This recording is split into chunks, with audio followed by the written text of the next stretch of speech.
Bhagavad-gītā, Chapter 1, Observing the Armies on the Battlefield of Kurukshetra. Dhritarashtra said, O Sanjaya, after my sons and the sons of Pandu assembled in the place of pilgrimage at Kurukshetra desiring to fight, what did they do? Sanjaya said, O king, after looking over the army arranged in military formation by the sons of Pandu, King Duryodhana went to his teacher and spoke the following words.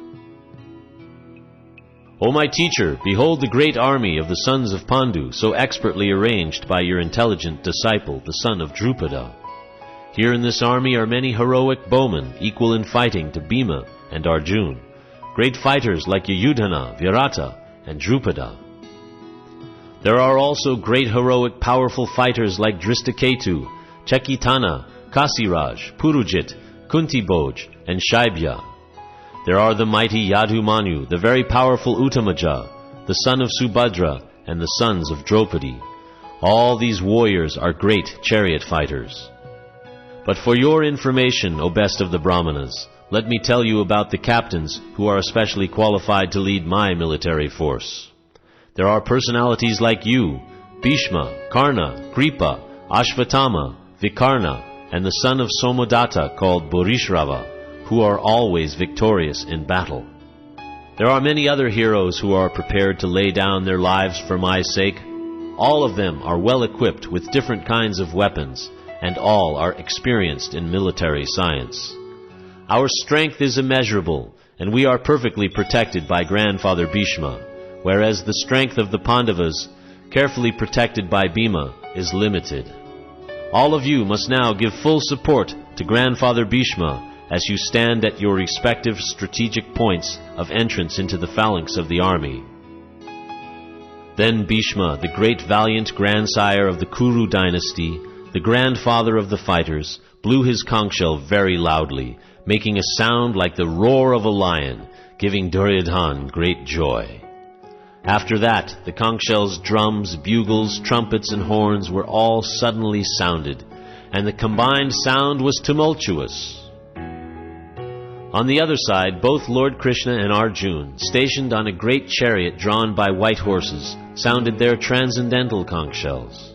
Lord Krishna blew his conch shell, called Panchajanya. Arjuna blew his Devadatta, and Bhima, the voracious eater and performer of Herculean tasks, blew his terrific conch shell, called Pundra. King Yudhisthira, the son of Kunti, blew his conch shell, the Ananta Vijaya, and Nakula and Sahadev blew the Sugosha and Mani Pushpaka. The great archer, the king of Kashi, the great fighter Shikandi, Drishtadyumna, Virata, the unconquerable Satyaki, Drupada, the sons of Draupadi, and the others, O king, such as the mighty armed son of Subhadra, all blew their respective conch shells. The blowing of these different conch shells became uproarious, vibrating both in the sky and on the earth. It shattered the hearts of the sons of Dhritarashtra. At that time Arjuna, the son of Pandu, seated in the chariot bearing the flag marked with Hanuman, took up his bow and prepared to shoot his arrows. O king, after looking at the sons of Dhritarashtra drawn in military array, Arjuna then spoke to Lord Krishna these words. Arjuna said, O infallible one, please draw my chariot between the two armies so that I may see those present here who desire to fight, and with whom I must contend in this great trial of arms. Let me see those who have come here to fight wishing to please the evil-minded son of Dhritarashtra. Sanjaya said, O descendant of Bharata, having thus been addressed by Arjuna, Lord Krishna drew up the fine chariot in the midst of the armies of both parties. In the presence of Bhishma, Drona, and all the other chieftains of the world, the Lord said, Just behold, Partha, all the Kurus assembled here. There Arjuna could see within the midst of the armies of both parties his fathers, grandfathers, teachers, maternal uncles, brothers, sons, grandsons, friends, and also his fathers-in-law and well-wishers. When the son of Kunti Arjuna saw these different grades of friends and relatives, he became overwhelmed with compassion and spoke thus. Arjuna said, My dear Krishna, seeing my friends and relatives present before me in such a fighting spirit, I feel the limbs of my body quivering and my mouth drying up. My whole body is trembling, my hair is standing on end, my bow Gandiva is slipping from my hand, and my skin is burning. I am now unable to stand here any longer. I am forgetting myself, and my mind is reeling. I see only causes of misfortune, O Krishna, killer of the Keshi demon. I do not see how any good can come from killing my own kinsman in this battle, nor can I, my dear Krishna, desire any subsequent victory, kingdom, or happiness.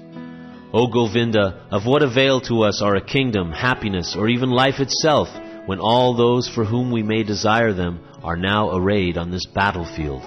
O Madhusudana, when teachers, fathers, sons, grandfathers, maternal uncles, fathers-in-law, grandsons, brothers-in-law, and other relatives are ready to give up their lives and properties and are standing before me, why should I wish to kill them, even though they might otherwise kill me?